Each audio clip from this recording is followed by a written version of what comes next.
السلام علیکم۔ آج ہم پڑھیں گے کہ ایک تجریدی افسانے اور علامتی افسانے میں کیا فرق ہوتا ہے، لیکن سب سے پہلے میں آپ کے سامنے ایک سوال رکھنا چاہتا ہوں کہ اردو کا اولین افسانہ نگار کون ہے؟ کمنٹ سیکشن میں ضرور اس کا جواب دے دیجیے۔ انشاءاللہ پھر نیکسٹ لیکچر میں ہم تفصیل سے اس پر بات کریں گے کہ اردو کا اولین افسانہ نگار کون ہے اور اولین افسانہ کون سا ہے۔ اب ہم چلتے ہیں اپنے اصل ٹاپک علامتی افسانے اور تجریدی افسانے کی طرف۔ بہت سے لوگ اس میں بہت زیادہ کنفیوز ہوتے ہیں کہ یہ کیا ہے، تجریدی افسانہ کیا ہے اور علامتی افسانہ کیا ہے۔ پہلے علامتی افسانے کو پڑھتے ہیں۔ علامتی افسانہ وہ افسانہ ہوتا ہے جس میں علامت یا علامتوں کا بہت زیادہ استعمال ہو، اس کو ہم کہتے ہیں علامتی افسانہ۔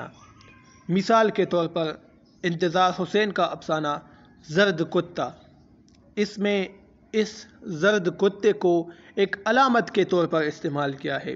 کس کے لیے؟ انسان کے اپنے نفس کے لیے۔ کتے کی کیا خصوصیات ہیں؟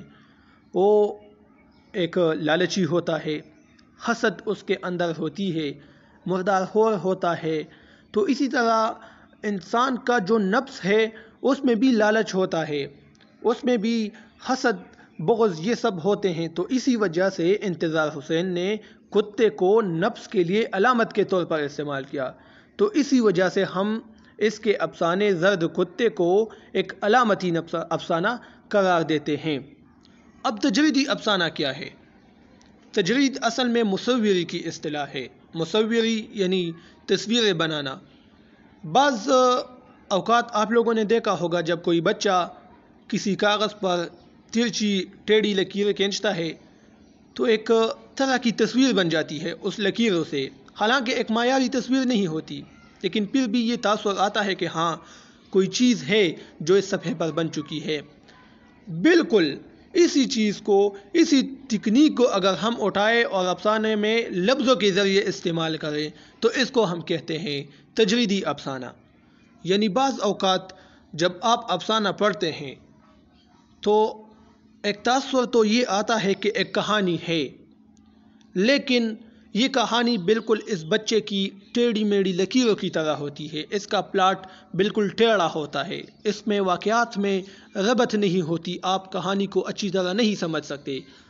پھر بھی ایک کہانی تو ہوتی ہے نا، سمجھ تو نہیں آ رہی اس بچے کی تصویر کی طرح، لیکن ایک کہانی ہے، یہ تاثر آتا ہے، تو اسی کو کہتے ہیں تجریدی افسانہ۔ مثال کے طور پر آپ منٹو کا ایک افسانہ ہے پندنے، ایک افسانی مجموعہ بھی ہے اس نام سے ان کا، اور اس افسانی مجموعے میں یہ افسانہ شامل ہے پندنے۔ آپ اس کو اٹھائے تو آپ لوگوں کو تجرید کی سمجھ آسانی سے آ جائے گی کہ وہاں پر ایک کہانی تو ہے، لیکن پتہ نہیں مصنف کبھی ایک واقعہ اس کو چھوڑ دیتے ہیں، دوسرا شروع کرتے ہیں، پھر اس کو چھوڑتے ہیں، پھر تیسرا۔ ایک کہانی ہے لیکن سمجھ میں نہیں آتا، تو اسی کو کہتے ہیں تجریدی افسانہ۔